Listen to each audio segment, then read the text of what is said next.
So it looks like Kim Porter's family is finally ready to speak their truth about Kim Porter's death because they just made some shocking revelations about how Corey Gamble might have been part of her passing. The streets have been whispering, and it's getting extra messy. Allegedly, he played a big role in helping Diddy cover up some seriously dark stuff, including Kim Porter's tragic passing.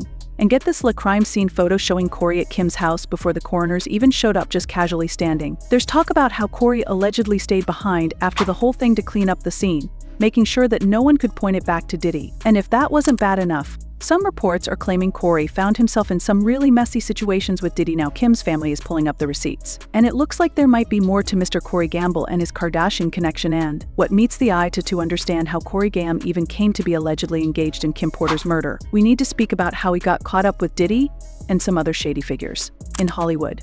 Corey Gamble was born in Atlanta on November 10, 1980. He's always been a slick character because even in high school, Corey was that guy who captured the football team, aced his classes, and earned the nickname Mr. Reliable. If you needed something done, Corey was your man. Now, after high school, he went to Marist College, where he got a business degree. And after graduating college, Corey got caught up in some drama with Cher Buchanan, who just so happened to be an NFL star, Rue Cannon. Their breakup was a big mess with restraining orders filed on both sides because things got really toxic between them.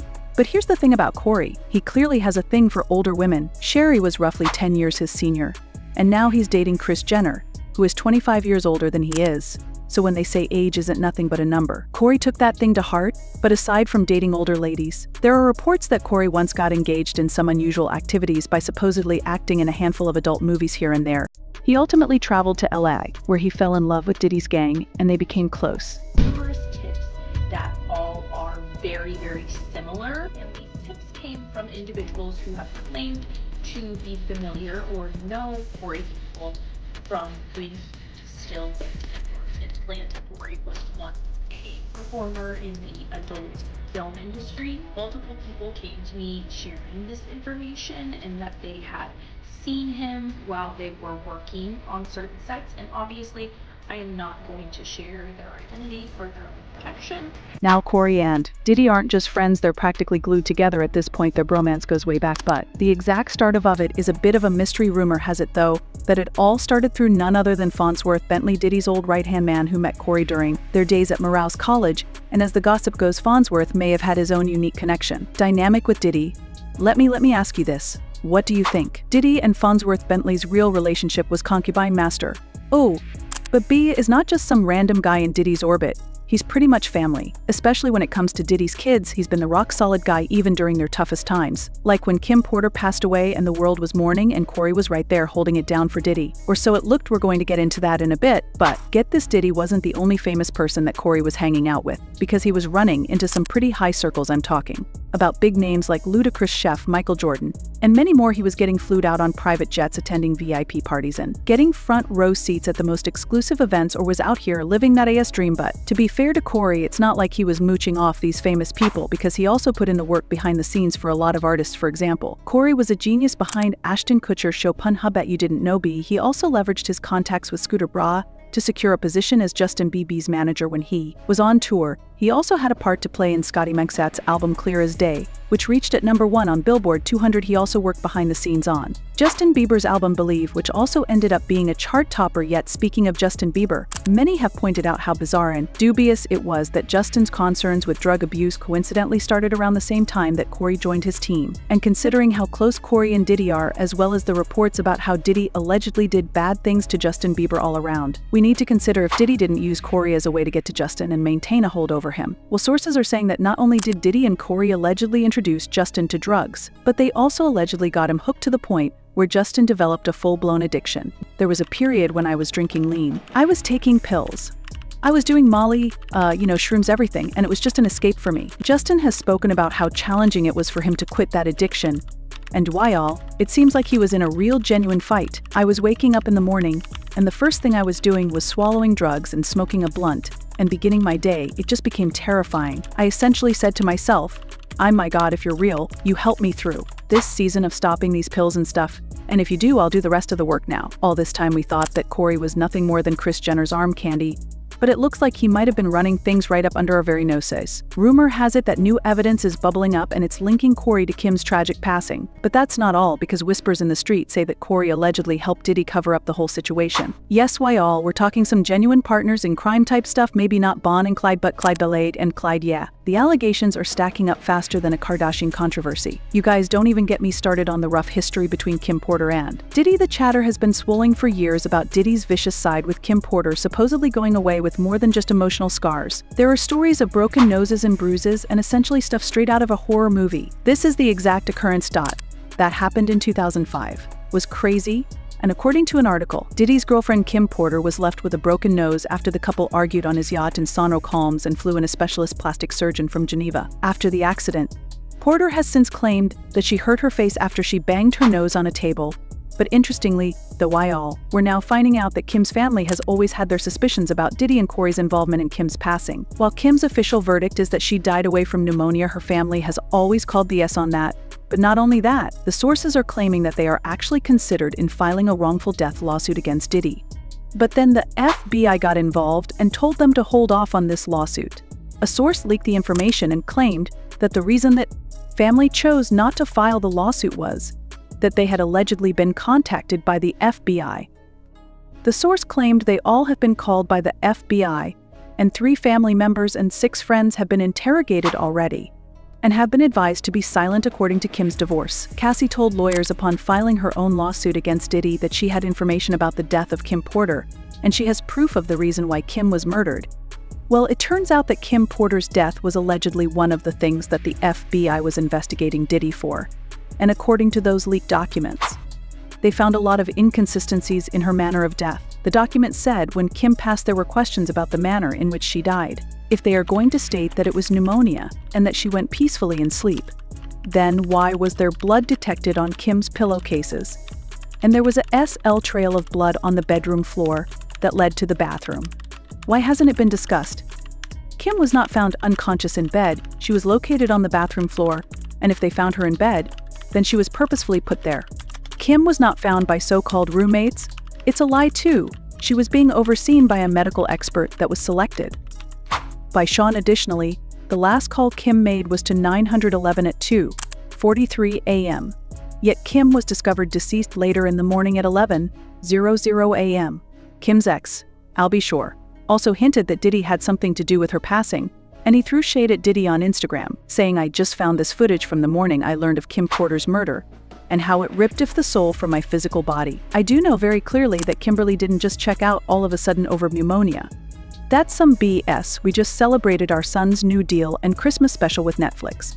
And she was in fantastic health as well." Laughing seeing me and Diddy's mutual exchange at the theater. I'm going to leave it here. Don't let the love songs fool you. I'll also hinted that the feds were investigating the case. He posted a throwback picture of them and wrote, "She sent me this saying life imitating art imitates life. Now it all makes sense." She told me other stuff too. She was running.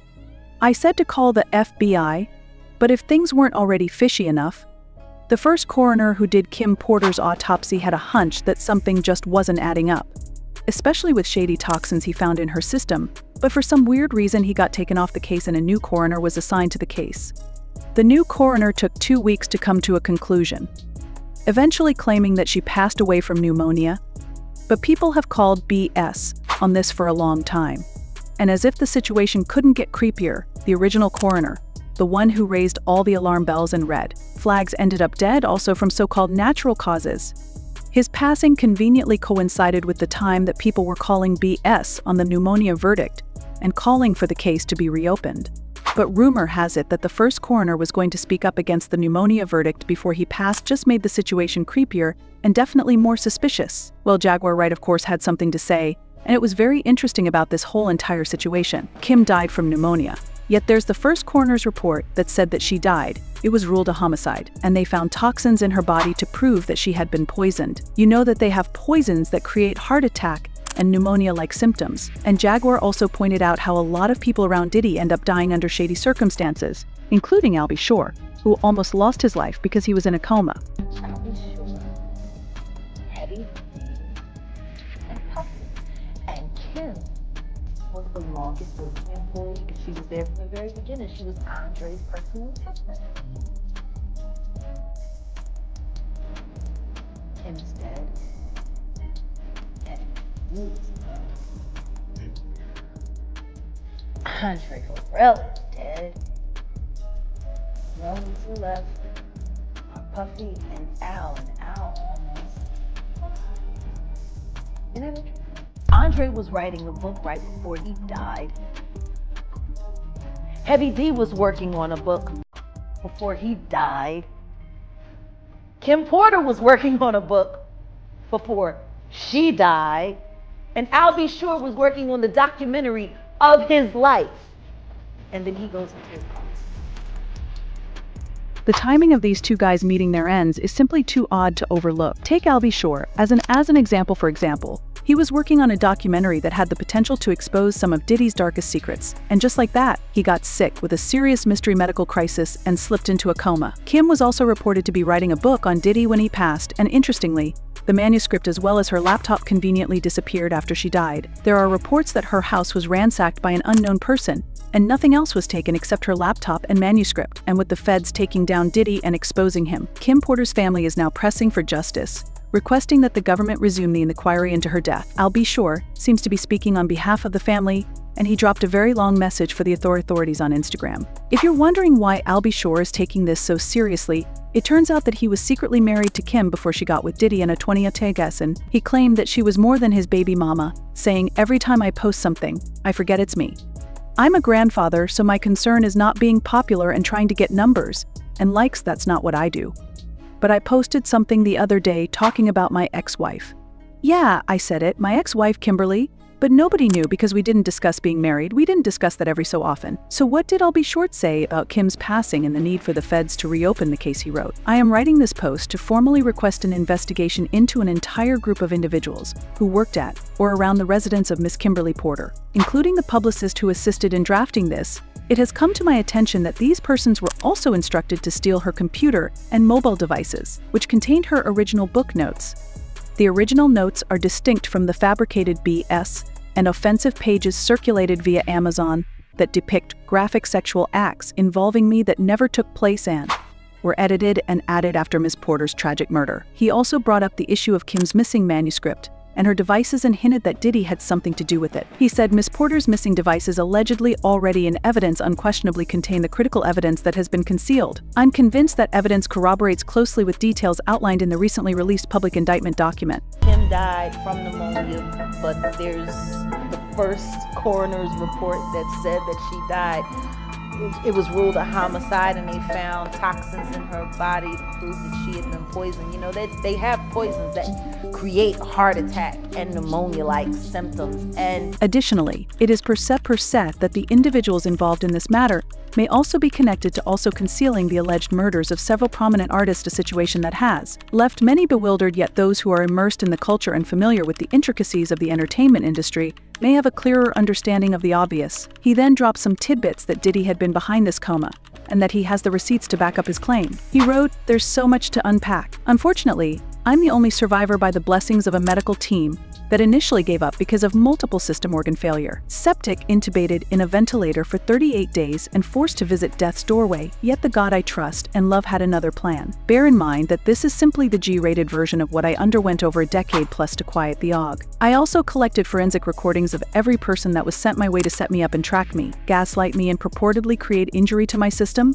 Then Al B. Shore finally came out and let the cat all the way out of the bag, alleging that Kim Porter was taken out because she had receipts on Diddy that would have done considerably more damage than even Cassie's lawsuit. Can you even imagine the type of skeletons Kim would have been hanging on to? The idea that her receipts might have caused more harm than Cassie's bombshell is almost impossible to get your mind around. It's like every detail makes the narrative darker and more twisted. Whatever Kim knew, it must have been enough to rock Diddy's empire to its foundation, which simply makes her abrupt death even more suspicious. Al B. Shore then remarked regrettably that Kimberlina was stolen from us much too soon before she threw a house party, and I got the footage, okay? Look at this. Now, who has this many people at their house? Puff, and or Sean, Diddy, Doody, what do I call you? I don't think that he should be judged like he's not a human being, or he's not a teenager that has to hit some stumbling blocks. You know what I'm saying? It's just not fair to make him a perfect. He want to have, you know, any affiliation with any of this? No. But I think that even for him, where he is in his life right now, I think it is a smart thing for him to just not even get involved in anything. I don't know what you're talking about. Jimmy, I thought we was friends. What is this? No, It's all about love, though. That's not true. You really heard that? No. Well, yeah. But it was like, I just felt, I was embarrassed for like weeks. It truly is about the Benjamin, as we see. Oh yes, he's glittering. It truly is about the Benjamin. Might finish her actual views before this false, unauthorized edit uploaded on Amazon, which the disappearance of her computer and key documentation creates much more doubts. It is apparent that her ability to reveal the truths of her personal abuses, the sex trafficking and the human trafficking she was privy to, analogous to the heroic efforts of Miss Cassie Ventura, constituted a danger to those benefiting from such horrible operations. In a nutshell, Kimberly was reportedly taken from us because she was placed on a track to accomplish what Miss Cassie Ventura did by igniting the bonfire, which brings us here today with the avalanche that has brought Satan to their chambers. So how did Corey Gamble go from being Kris Jenner's boyfriend to being caught up in something like this? Well, new footage from the day of Kim's passing just leaked, and fans cannot stop talking about this picture of Corey right at Kim Porter's house the day she passed. Earlier videos, Corey Gamble was even on the scene when coroners arrived to retrieve Kim Porter's lifeless body of her home. How on earth did Corey beat the coroners to Kim Porter's house? That's the million-dollar question.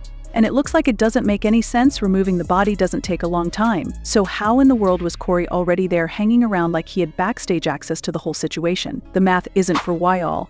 And now that the image is flying around online purportedly showing Corey lingering after Kim's demise, Kim's family is now coming out, alleging Corey could have allegedly been sticking around to make sure everything went according to some plan. Fans noticed how suspicious he looked in that photo, like he was trying to fly under the radar. But all eyes are definitely on him now, and there are rumors that he could have been Diddy's fixer, cleaning up everything to throw suspicion off of Diddy. And you know the fans have clocked it. They've been leaving comments saying no one still answered why Corey Gamble, Kris Jenner's boyfriend, was at Kim Porter's home while the coroners came. Why was Corey Gamble in Kim Porter's house when she died? How did he know her? Did he enough to get there before you were? I always believed he had a role in Kim's death. I hope for justice for all the women he has heard. And when the news of Diddy's behavior began unfolding, I always put a comment on how Kim Porter's death should be reopened. It was murder. Jaguar always told the truth, but I need to know what y'all think about this. Do you believe Corey was a fixer? Express your ideas in the comments below, and then watch out for this following video.